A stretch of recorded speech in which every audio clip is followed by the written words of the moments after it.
اوس د بچی چې د درې ادواره دي، درې وخت په بچی باندې تیریږي، په الک باندې درې وخت تیریږي. یو د پیدایش ونه سي تر 9 کالو پوري، تر 9 کالو پوري بچی ستا غلام دی. ته څنګه کپڑے ورته راوړې دی په غاړه کوي، تا کم خوراک ورته راوړې دی هغه خوري، تا چې څو ورته ویل دی ستا خبره مني، هر څه چې ورته بچی دا وکړه دی هغه عمل کوي. تر 9 کالو د ستا سره اختلاف نه کوي، ستا خبره مني. د 9 کاله بعد تر 1400 کالو پوري دا بیا بل دور شروع شي. په دغه دور کې د ستا غلام هم وي، ستا خبره هم مني، او داغه بعد چې مشوره هم درکې کله کله مشیر دیم جوړ نه دا د وزیر اعلی وزیر اعظم مشیر دی، ستا مشیر بیا جوړ بیا کارم کې ستا خبره مني. او کله کله درته بابا کدا کار دار کم وکي دا بسنګي، مور ته وای مور کدا کار داسې وسی نو دا بسنګي. د 9 کالو د 1400 کالو په منځ کې بچي بیا ستا مشیر جوړ بیا ته مشوره درکې. اوس چې 1400 کالو ته ورسېدی بیا چې دی بیا په بچی کې دوه صفات راځي. یو صفت دا راځي چې چیرې تا ښه تربیت کړی، د بچی د بهترینه تربیت کړی، دعاګانې دې ورته غوښتې وي او ستا بچی نیک صالح جوړ شوی، نو دا د 1400 کالو بچی چې دی بیا ستا د پاره ستا ملګری جوړ شي، ستا معاون جوړ شي، ستا دوست جوړ شي، ستا د خیرخوا جوړ شي، ستا د خیرخواهي سوچ لري بیا هغه بچی، چونکې تربیت سم شوی دی. د 9 کالو سره بیا د 1400 کالو پوري دا بچی سم تربیت شوی دی، دا ستا ملګری جوړیږي. او الله دې نه کوي خدا نه خواسته کچیر دا شوی تا د بچی تربیت سم نه کړی، په خپل مرزي باندې بچی را لوي شوی، هغه بچی چې دی هغه بیا ستا لپاره دشمن جوړ شي. د 1400 کالو بعد بیا ستا لپاره دشمن جوړ شي. بیا دا نه په ولو باندې سمېږي، نه دا بیا په غصه باندې سمېږي، بس دا بیا د تربیت څه ووتی. بیا بلکې زموږ یو استاد وای، موږ د یو غټ شیخ د عرب څخه پوښتنه وکړه چې حضرت کم ټیم چې موږ د زموږ الکان چې بیلارې شنو موږ څه په وکوي وو، هغه ولې والک چې بالغ شي هغه بیا په ولو باندې نه سمېږي. د عرب یو غټ شیخ وو، الله په ولو بیا نه سمېږي. د دې مخکې تر 14 کاله د مخه د تربیت ضرورت وو، تا به سم تربیت کوي. او چې د بالغ شو اوس خدای خپل غټ دی، لہذا په ولو باندې نه سمېږي. نو د 14 کاله بعد کته سم تربیت نه وکړي د بچی د پاره، دعاګانې دې نه وي غوښتې په الله دې د دعاګانې نه وي قبول کړي د صالح توب د پاره، نو بیا چې دی هغه بچی ستا دشمن جوړ شي، ستا په باره کې بیا غلط سوچونه کوي. بیا چې ته د منظور ورته وایې دی دا وایي چې دا بیا ګوره ما په ما باندې منځونه کوي، زما سره ملا جوړوي، خپل منځونه کوه بس ټیک. او که ته د یو کار ورته وایې دی هغه کار نه کوي، د سکول د کار ورته وایې هغه کار نه پوره کوي په وخت باندې، په معمولي شان باندې چټۍ کوي، ولې چونکې تربیت سم نه دی سوی. دا بچی بیا ستا سره په مقابله کې راځي. ایو خدای چې ډېر همت والا مخامخ جواب درکړي بیا حیا جوړ شي، اباځي بیریږي هغه بیا بعد کې بس دلته لګیای. دا زموږ پلار خو یو مصیبت دی، نوز یو تکلیف جوړ شو زموږ د پاره درد سر دی زموږ پلار. نو چونکې تا تربیت سم نه دی کړی، تربیت چې سم نه وسی د بچی په کوشنی والي باندې د 14 کاله بعد بیا ستا د لاس د سړی ووت، بیا به ستا مقابل جوړیږي، ستا دشمن به جوړیږي. خوراک به ستا کړ کوي، رهایش به ستا په کور کې کوي، پیسې به خرچه به ته ورکوې، خو استعمالیږي به د غیرو دپاره، د نور خلکو فایدې ځینې اخلي. دا غیر خلک چې کوم انجوز ولا دي او نورې کوم دغه چې د فرقې چې دي هغه به ستا د زوی څخه فایده اخلي او خرچه به ته ورکوې، خوراک به ته ورکوې، او په کور کې به ستا سره اوسي، خبره به ستا نه مني، د بل چا په خبره به روان. دا د نه تربیت کولو دا دومره غټ نقصان اوس. نو موږ باید چې د خپل بچیانو د اوس څخه سم تربیت وکړو. د تربیت په دغه کې یو دا معامله هم ده چې کله بچی د سکول سره رالی یا د مدرسې سره رالی، په دې باندې لږ په توجه سره دا خبره واورو چې د بچی تربیت ډیر ضروری دی. کله چې بچی د مدرسې سره راشي یا د سکول سره راشي، اول نواره د بچی د عادت ور جوړ کی. پلار خو کوي کور ته خوشا خبره ده، که پلار خو اکثر نه مور خو خامخا کور ته، نو هغه مور دې د کوشنی د طبیعت جوړ کی. دا خبرې باید چې موږ خپل کور ته زنانو ته دا خبره وکړو، د کوشنی تربیت ډیر ضروری دی. کوشنی که بیلاری سو ډیر غټه پریشانی جوړي. نو موږ دا ورته وایو چې کوشنی چې څنګه د سکول سره رالی اول دواره، یعنی افتتاحي چې دلته کوم خبره کوي، اول دواره بچی ته دا وایي چې زوی سلام کوه، ته چې رالی اول دواره مور ته سلام کوه چې مور السلام علیکم ورحمت الله وبرکاته. د سلام عادت جوړ وای که زه چیرې په کچن کې مزوی الته راسه ماته سلام وکړه.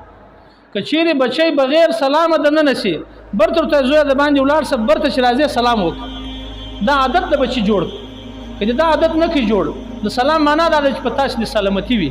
او سلامتی چې پراله په کور کې نو به بیا خوشاله نه وي، یا بستا بچیان صالح وي، نیک بوي، نو په دغه وجه باندې د بچي اول د عادت جوړول چې بچی څنګه راشي اول د واره ته سلام کوي سلام عادت چې جوړ شي دویم کار به ته څه کوي ورستا بچی تللی دی په سکول کې تقریبا 6 غنټې 8 غنټې پورې د سبق ویلی دی نو دای د هغه ځای ستړی رالی یا په مدرسه کې لګیا دی مازګر رالی نو ته به د بچي سره دویمه خبره ادا کوي دا د بچي تربیت دی په علماو لیکلی دي دویمه خبره به دا ورته کوي زوی تا په سکول کې نن څنګه وخت تیر کړي په سکول کې تا ته نن خپل میس یا خپل ټیچر یا خپل حافظ کاری صاحب تا ته څه وویل نن کوم سبق یې درته وایي دا تر خوراک او تر اوبو تر هر شي د مخه اول د واره په چلته کې دا شیان به ته پوښتنه کوې د خپل بچي سره چې زوی کاری صاحب څه درته ویل نن څه شی درته وویل میډم څه درته وویل یا میس څه درته وویل او ستا ټیچر نن څه درته وویل دا پوښتنه به ته په دو ټوک الفاظ کې د خپل بچي سره کارګزاري اخلي لکه دا راوند مرکز ته جماعت لاړ شي هغه ورته استاد دا شل ورځې څه کار وکړي څو خلک مسلور میاست تیار کړ څو چلې ته تیار خپل ملګرو په آپس کې جوړو خوشاله جنگونو خمینه کول څونه شیان مې زده کړو څو دعاګانې مې زده کړې دا پوښتنه باقاعده په راوند کې کوي نو تم د بچي سره دا کارګزاري اخله د دا 8 غنټې هلته تېرې سوي دي اوس ته خالي صرف 6 منټه 7 منټه صرف ورکړه دته دا بچي ته دا پوښتنه ځینې وکړه چې زویه په سکول کې تا ته نن ټیچر څه شو ویل میس تا ته څه شو ویل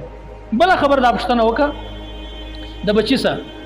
چې تا نن د ملګرو سره کومه خبره واورېده او ملګرو ستا سره کومه رویه وکړه نن تا په سکول کې وخت څنګه تېر کړي چا خو به تا ته ښکنځل نه یې کړی چا یا به تا چا ته ښکنځل نه یې کړی یا خو به جنګ نه یې سوی په سکول کې او په سکول کې کم شیان اوس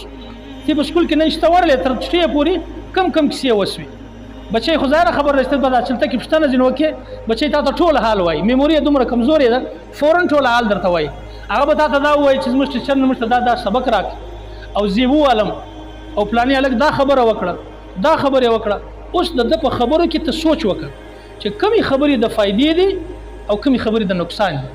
که د فایدې خبرې هغه ورته چې زویه دا ډېره ښه خبره ده دغه باندې بس یقین وسه او که بدې خبرې وي الکان دي چپه وراسته خبرې کوي ښکنځل کوي چپه حرکتونه کوي خو دا الله مو دې معاف کړي نن سبا دا فیسبوک او نیټ یوټیوب په دې باندې خو بیا پلار به دا باندې خوشحاله بس بچي ته موبایل په لاس باندې ورکړی بچي چې هر شی کتل نن سبا کوچنیان تر موږ ډېر څه به پوهېږي په دا موبایل باندې هغه ځای ته لاسونه وروړي چې هغه ستا په تصور کې هم نه وي نو بیا بچی چې دی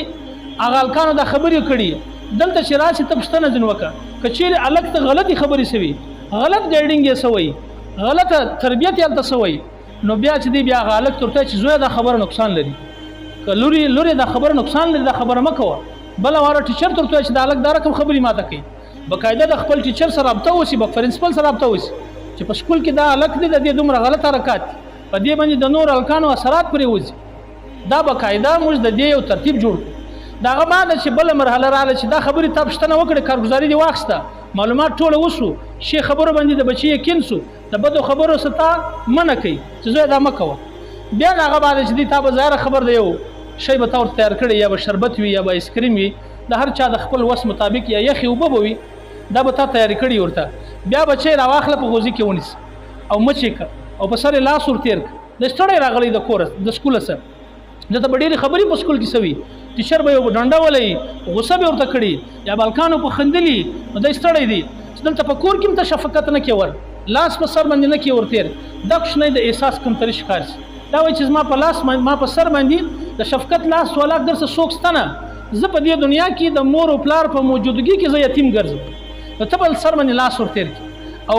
په مخ په تندي به مچ کړي بیا به هغه شربت چې کوم تا ورته شي هغه ورته پیش کړي چې زوی کښېنه په بسم الله سره په 3 ساه باندې دا شربت وچ یا دا اوبه وچ دا چې دی وکړي دا خو اوس تا ته خو دا ظاهره باندې فایده نه سو معلومه لیکن دا د دې بچي میموري چونکه ډېره صفا ده لکه سپین کاغذ داسې صفا ده دا کوچنی چې تا په دې انداز باندې د تربیت وکړي دا کوچنی بیا په غټ عمر باندې بیا ستا دغسې خیال ساتي بیا چې ته د خدمت محتاجه سې بیا به هغه ستا د هغسې خیال ساتي لکه څنګه چې ته د دې کوچني خیال ساتي داسې په بهترین انداز باندې د خپل کوچني چې دی هغه موږ تربیت وکړو